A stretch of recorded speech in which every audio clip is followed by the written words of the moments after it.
You think you can't play that, but I assure you. Oh yeah!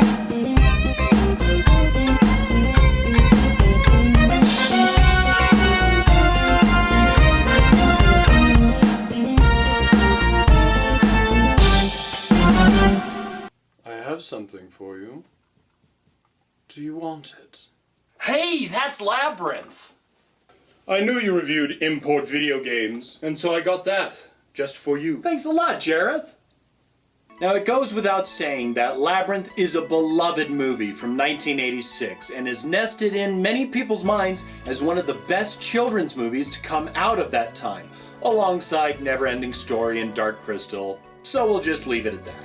Now, there have been many failures to come out of translating movies into video games. Some true failures include Back to the Future, Terminator, E.T., Raiders of the Lost Ark, but some astound even the most critical of us. And one of those rare games is 1987's Labyrinth by Tokuma Soft.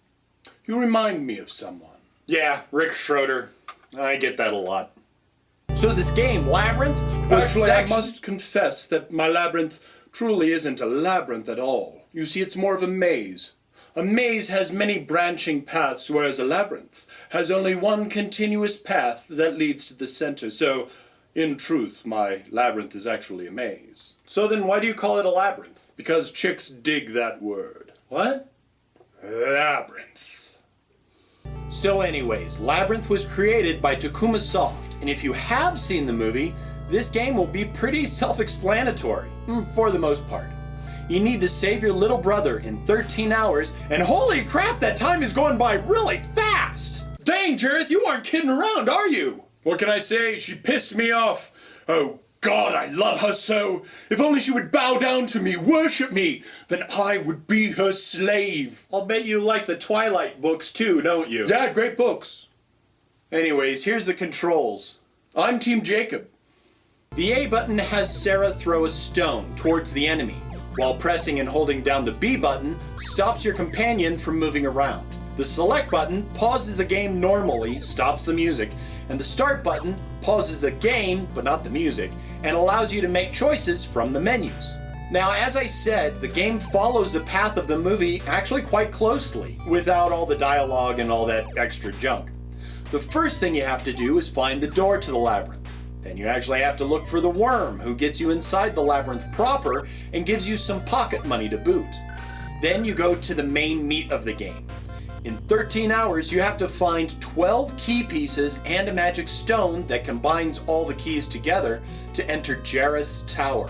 Now, in each area, there are a lot of things to collect, so look around, but don't take too long, because each time an enemy hits you, they take away time from the clock. If Jareth appears, then you really start to lose time, very quickly. Bracelets get you 10 gold, while finding piles of jewels fetch you 30 gold. Lipstick will increase your clock time by 1. Finding clock gets 3 extra hours added to your time, and Labyrinth books will increase your clock by 5 hours. And make sure that you have 5 hours that you need, as any excess will not be added on top of the 13 hours. And that goes for all of the time bonuses. And Jareth's balls give you... You said it, not me. Sarah can use these crystals to warp to speak to the wise man. And there's also 1 coin in each of the 12 areas. If you collect 3 coins, then you can trade them into the wise man to gain power-ups for Sarah, for her defense or for her attack. The first time you meet the wise man, he'll just say hi. Then every time after that, he'll tell you how close you are to your goal, and then will offer to sell you time. What a nice guy. Then he'll tell you how to reach certain areas. He'll tell you where the next map is by giving you a direction. Follow this chart here to know the directions that he states, and go in that direction and you'll be warped right there, just like this. The worm also pops up in places and also sells you things. You can tell what items he's selling you by their prices, for the most part. You can buy something here by pressing the A button. B will cancel. Now, hearts are something that you give to your friends. You have to have 3 hearts to get them to come to you, and they can be called by using a music box. And as per usual, there are bonus items that will increase your score, and that's really all they do. Now, several of the areas also have oubliettes in them. If you fall into a pit, you will end up in the oubliette, and you have to find stairs to escape. Now, the music in this game is really, really great for an 8-bit title. I mean, you actually get songs from the movie throughout. And it doesn't sound like the same song repeated over and over in a different octave. They've got lots of different songs in here, and many of them are from the movie. And they tried their hardest to make the game have as many aspects from the movie as possible. There are even faces in one map that make you go in an odd direction. There are several areas that will warp you to other parts of the map too. It's pretty devious. And one of the maps is even a ballroom where Sarah and Jareth dance. Hey, J-Dub. I heard you were doing this review, and there he is. There's such a sad love deep in your eyes, it kind of held you, open and closed within your eyes. I'll place the sky within your eyes. You keep on doing what you're doing. I'm just gonna go here. I'm gonna go over here and throw up. The graphics may not look like Super Mario 3, but for 1987, the characters are as close as can be in this kind of game. I love how Sir Didymus looks. On the downside, there's the enemies. They're tough. Really tough. I mean, every time they hit you, you get stunned, meaning that you can't move, meaning that they can hit you again, and stun you, meaning that they can hit you again, and stun you. It's totally unfair. This is the part of the game that makes it so difficult. Ugh. And you will die over and over, and yes, it will be unfair. But that's how it is. I see that now.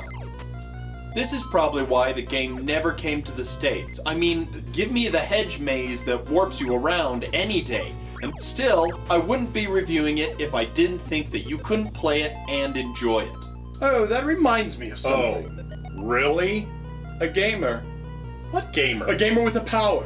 What power? Power of reading. Who do? You do. Do what? Remind me of a gamer. I saw my J-Dub crying hard as J could cry. What could I do? Is there a left and gone and left my J-Dub blue? Nobody knew what kind of video game to review. Sports or strategy. Or maybe RPG. Shooting or fighting. And J-Dub said, Don't even talk to me, man. So this is one of those games that desperately needed to be brought overseas. It's a fun challenge with no save zones, meaning that you have to finish it in one setting. That may seem like a bad aspect, but it harkens back to the days when games were a challenge. And this is a challenging game. I would highly suggest it, but don't pay more than $15 for it. 20 shipped tops. I'm just gonna go now. Should you need me? Yeah, should you need me? Just forget it. ビバビサムライスシネーションビューティフル藤山こんにちはさよならこれいくら神風花切り